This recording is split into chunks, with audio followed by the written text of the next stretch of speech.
Muchísimas gracias, Javier. Continuamos con más. Ya está aquí en el estudio conmigo, disfrutando, por supuesto, un rico cafecito aquí en la charla, ya sabes, entre amigos. Nuestro colaborador, Edmundo Sánchez, que en el día de hoy viene a platicarnos acerca de cuando se le pierde sentido a la vida, ya no queremos vivir. Entonces vamos a platicar aquí, por ejemplo, con el experto. Muy buenos días, Edmundo, bienvenido. Buenos días, gracias. Qué fuerte el tema, ¿eh? Sí. Qué fuerte el tema. Déjame mejor darle gracias a Coffee for You por el cafecito. El cafecito y las galletitas a Priscila. Y unas galletitas de Priscila, la verdad es que yo no coincido con ella porque ella viene muy temprano. Ella viene al iniciar. Pero están buenísimas las galletas, gracias Muy Priscila. saludables. Y gracias a los de Coffee for You por su patrocinio. Y si no es café de Veracruz, no lo acepte, por favor.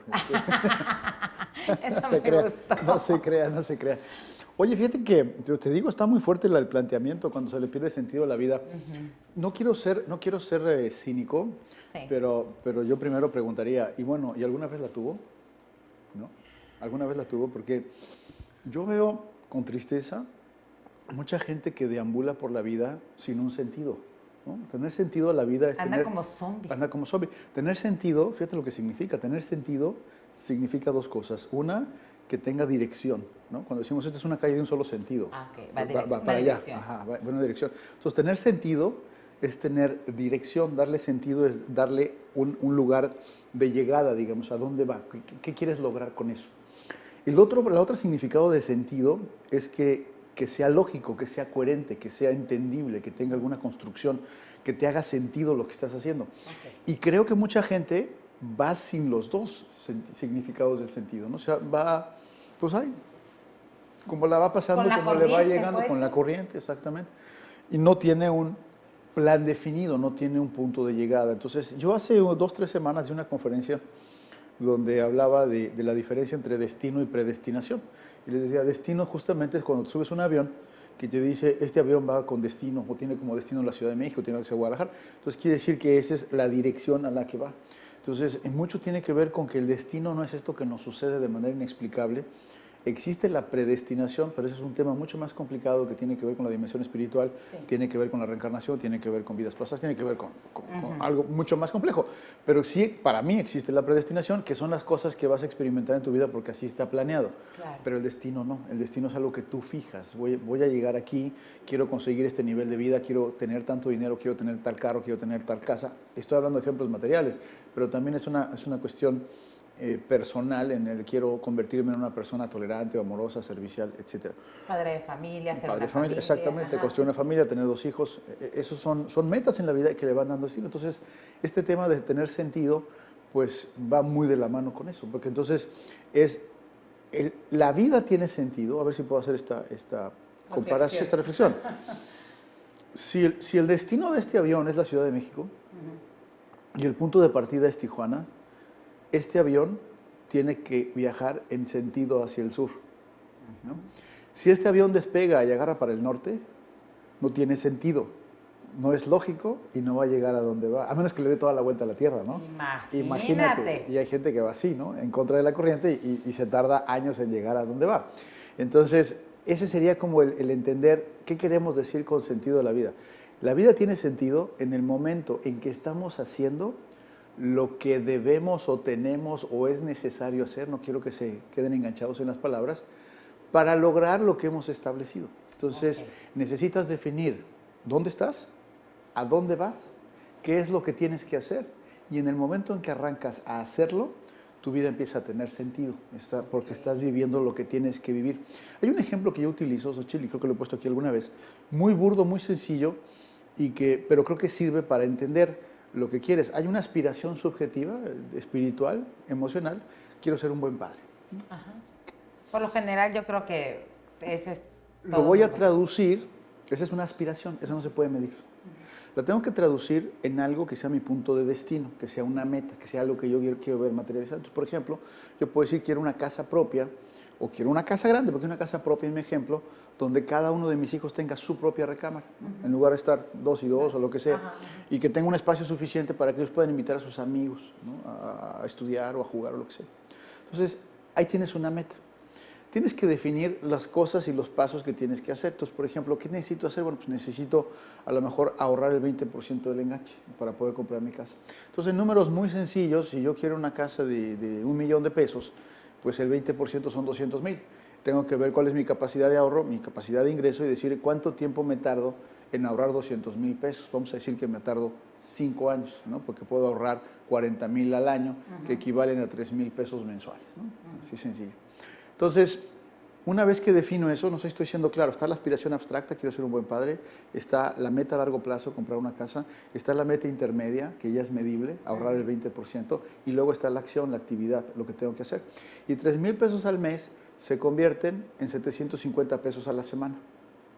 Cuando llegue el viernes y yo agarro 750 pesos, 8, y los meto en un sobre, en un cajón, mi vida tiene sentido, ¿no? Estoy haciendo lo que tengo que hacer. Pero va sobre el objetivo. Pero cuando no haces todo eso, tienes 750 pesos en la mano y dices, ay, pues no es nada, ¿no? En un restaurante me los acabo y te los truenas el viernes en la noche. Para la otra semana. Para la otra empiezo. Ahorro los 1,500, así es. Los de este y así los de... Entonces tú ves, la gente que no tiene un plan, la gente que vive sin sentido, ve 750 pesos. La gente que tiene un plan, la gente que tiene su vida sentido, ve el enganche de su casa. Y ve su casa en esos 750. La visualiza. Así es. Entonces, eso es mucho lo que realmente significa tener sentido en la vida. Ahora, mucha gente se refiere a que su vida no tiene sentido cuando está en una frustración constante, cuando no obtiene lo que quiere. Pero el problema, Xochitl, es que mucha gente o lo que quiere es fantasioso, sí, o lo que quiere es inconseguible, o actúa en sentido contrario. Te voy a dar un ejemplo que utilizo. Le digo, mira, aunque tu plan fuera sacarte la lotería, necesitas ir a comprar el boletito. Primeramente. O sea, no pasa número 1, diría la así, Ramones.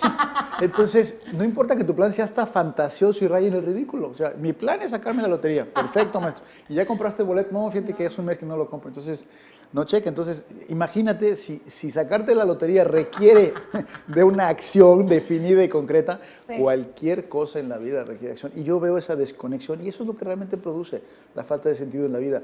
No es que tengas mala suerte, no es que todo te salga mal. Lo que pasa es que no tienes una definición de a dónde vas, qué quieres conseguir, qué es lo importante para ti. Que esa es una pregunta bien canija, ¿eh? Sí, ¿qué es lo importante para ti? Responder. Porque la mayoría vamos buscando aquello que nos dijeron que teníamos que buscar, ¿no? Te tienes que casar, tienes que tener hijos, tienes que estudiar. De borreguito. Ajá, entonces ahí vas consiguiendo. Y con mucha tristeza, pues la gente consigue la carrera, consigue la chamba, consigue la casa, consigue la esposa, consigue los hijos. Y a lo mejor tiene un vacío existencial. ¿En qué momento llegó tu felicidad? Así ¿no? es.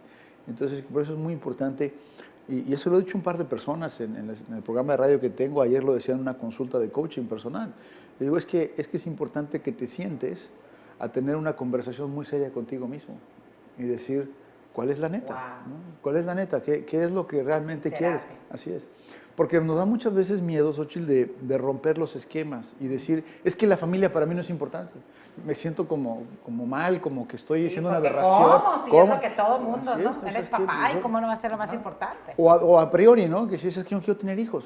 ¿Pero cómo? Pues no quiero. O sea, y esas netas son muy importantes porque si tú no quieres tener hijos y los tienes, va a tener mal pronóstico la cosa, ¿no? Sí, o sea, para ti y para tus chavos, así es, ¿no? Oye, Mundi, por ejemplo, cuando llegan las personas que pierden algún ser querido, ¿no? Y ya sea un hijo, su pareja, un familiar, mamá, papá, y que llegan a expresarlo cuando ya sienten la ausencia de este ser querido, es decir, mi vida ya no tiene sentido. Fíjate que ahí entra esta palabra maravillosa de la que hemos hablado anteriormente. Como parte del duelo, la etapa final se llama resignación. Hay una parte de negación, una parte de culpabilidad, una parte de ira. Te enojas con la vida, te enojas con Dios, ¿no? Es un sentido de injusticia. Pero cuando tú pasas adecuadamente por el duelo, la última etapa se llama resignación. Y esto es necesario, y el duelo no nada más es cuando alguien se muere, ¿eh? O sea, el duelo puede venir en el divorcio, puede venir en la separación. O cuando pierdes un trabajo. Exactamente, cuando pierdes tu trabajo. Exactamente, el duelo es cómo se procesa la pérdida, exactamente. Y entonces, la última etapa es resignación, y es una palabra que a veces me parece que está mal entendida, porque creo que mucha gente entiende la resignación como agachar la cabeza y ya me fregué. Y no, la verdad es que es una palabra linda, es una palabra profunda. Re quiere decir volver a. Signo, significado, signar es darle signo, significado. Entonces, resignar es darle nuevamente significado a mi vida. Cuando tú pierdes el sentido de tu vida por una pérdida, quiere decir que no te has resignado, es decir, que no le has dado ese trámite a decir, bueno, yo era el novio, o era el esposo, o era el papá, ¿no? De fulano, ya no soy. ¿Quién soy? Y ese es en la búsqueda de... Suena muy sencillo, pero es un trabajo complicado. Difícil, Es complicado y a veces sí. requieres terapia, que es de una ayuda de un Ayuda coach, extra. de un grupo, etcétera, ¿no? De un asesor espiritual, pero finalmente es darle ese trámite para decir qué sigue, porque ese es un capítulo terminado y ese es donde se debe hacer el corte del duelo, ¿no? Es decir, puede ser el trabajo, puede ser la esposa, puede ser el hijo. O sea, puede ser que el hijo se muera, puede ser que la esposa se divorcie o te corra del trabajo. En todos los casos necesitas pasar por este proceso para entonces decir, este capítulo está cerrado. ¿Qué sigue? Vuelta a la hoja. Y la gente se queda patinando, quiere volver a leer el capítulo. No, ese ya está cerrado. Dale vuelta a la página. No, es que fíjate que podía haber hecho y debía haber hecho y le debe haber dicho. Hubiera. No, ese hubiera. Es tremendo, que no sé quién es cruel, quién es criminal. inventó. Entonces, no, ya.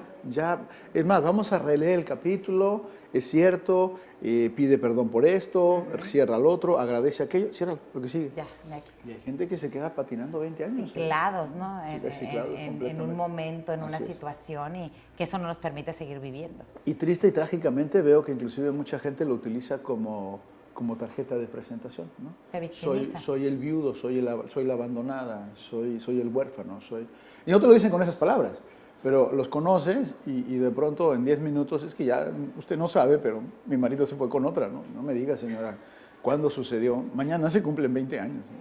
¿Qué pasó? O sea, 20 años cargando esa bolsita, pues, bueno, costal, está canijo, ¿verdad? Ay, Edmundo, nos vamos a ir a una pausa comercial, de repente el tiempo se nos fue volando, se acabó este segmento, pero vamos a continuar platicando con Edmundo y así les recordamos que estamos transmitiendo en vivo y usted puede comunicarse con nosotros y compartirnos alguna experiencia, algo que tenga que ver con el tema o algo que usted quiera compartir y que el experto pueda apoyarla. 973-4826 el teléfono. Vamos a la pausa y regresamos, no le cambies.